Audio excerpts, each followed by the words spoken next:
താരസംഘടനയായ അമ്മയുടെ കുടുംബ സംഗമം സംഘടിപ്പിച്ചത് വിവാദ ദല്ലാൾ നന്ദകുമാറിൻ്റെ സഹായത്തോടെ. നന്ദകുമാറിൻ്റെ വെണ്ണലയിലെ ക്ഷേത്രമായിരുന്നു മുഖ്യ സ്പോൺസർ. കുക്കു പരമേശ്വരനും ദല്ലാൾ നന്ദകുമാറുമാണ് സ്പോൺസർഷിപ്പ് കരാറിൽ ഒപ്പുവെച്ചത്. അമ്മയിൽ തർക്കങ്ങൾ മുറുകുന്നതിനിടെ വിവാദ സ്പോൺസർഷിപ്പിൻ്റെ നിർണായക വിവരങ്ങൾ ന്യൂസ് മലയാളത്തിന് ലഭിച്ചു. സഹിൻ ആൻ്റണി വിവരങ്ങളുമായിട്ട് ചേരുന്നു. സഹിൻ, നാട്ടിലെ പല വിവാദമായ സംഗതികളിലും ഉൾപ്പെട്ടിട്ടുള്ള ആളാണ്, അല്ലെങ്കിൽ ആ നിലക്ക് ആരോപണങ്ങൾ വന്നിട്ടുള്ള ആളാണ് ഈ ദല്ലാൾ നന്ദകുമാർ എന്ന് അറിയപ്പെടുന്ന നന്ദകുമാർ. അപ്പോൾ ഇതുമായി ബന്ധപ്പെട്ട് എന്താണ് അദ്ദേഹത്തിൻ്റെ ഒരു സാന്നിധ്യത്തിൻ്റെ പ്രശ്നം എന്താണ്? എങ്ങനെയാണിത് അമ്മയിൽ ഇപ്പോൾ നമ്മൾ കാണുന്ന അൻസിബ ഹസനും മറ്റുമൊക്കെ ചേർന്ന ഈ വിവാദത്തിനകത്ത് ഈ ഒരു പ്രശ്നം എങ്ങനെയാണ് അതിനകത്തെ കാര്യമായിട്ട് വരുന്നത്?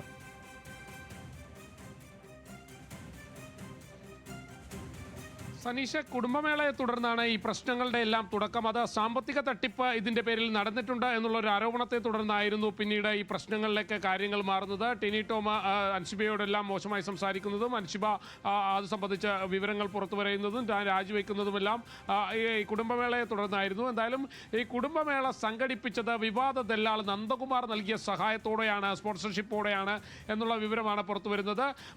താരസംഘടനയായ അമ്മയുടെ ബൈലോ അനുസരിച്ച് ഇത്തരത്തിലൊരു സ്പോൺസർഷിപ്പ് വ്യക്തിയിൽ നിന്നും വാങ്ങാൻ കഴിയില്ല. ഏതെങ്കിലും തരത്തിലുള്ള ചികിത്സാ സഹായമോ മറ്റോ കൈപ്പറ്റിയാലും സ്പോൺസർഷിപ്പ് അവർക്ക് വാങ്ങാൻ പാടില്ലാത്തതാണ്. അത് ബൈലോയ്ക്കെതിരാണ്, താരസംഘടനയുടെ നിയമാവലിക്കെതിരായിട്ടുള്ള കാര്യമാണ് നടന്നിരിക്കുന്നത്. നന്ദകുമാർ 75 ലക്ഷം രൂപയായിരുന്നു വാഗ്ദാനം ചെയ്തിരുന്നത്.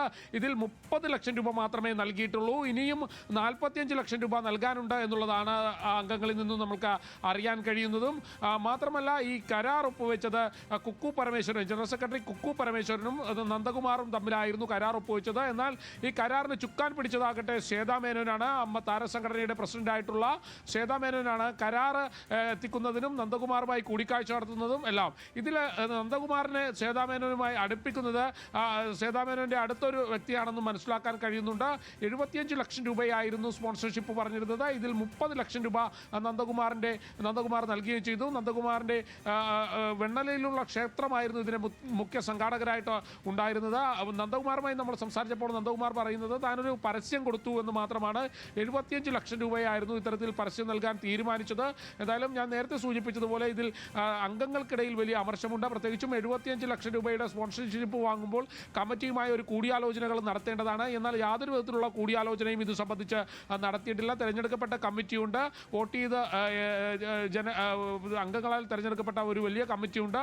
ആ കമ്മിറ്റിയിലെ ഒരാൾ പോലും ഇത്തരത്തിൽ 75 ലക്ഷം രൂപ സ്പോൺസർഷിപ്പ് വാങ്ങുന്നത് അറിഞ്ഞിരുന്നില്ല എന്നുള്ളതാണ് മനസ്സിലാക്കാൻ കഴിയുന്നത്. ഒടുവിൽ കുക്കു പരമേശ്വരനും പ്രസിഡന്റും ചേർന്ന് ഈ കരാർ ഒപ്പുവയ്ക്കുകയായിരുന്നു. സനീഷ്, ശരി, നന്ദി സഹിൻ വിവരങ്ങൾക്ക്. അതായത്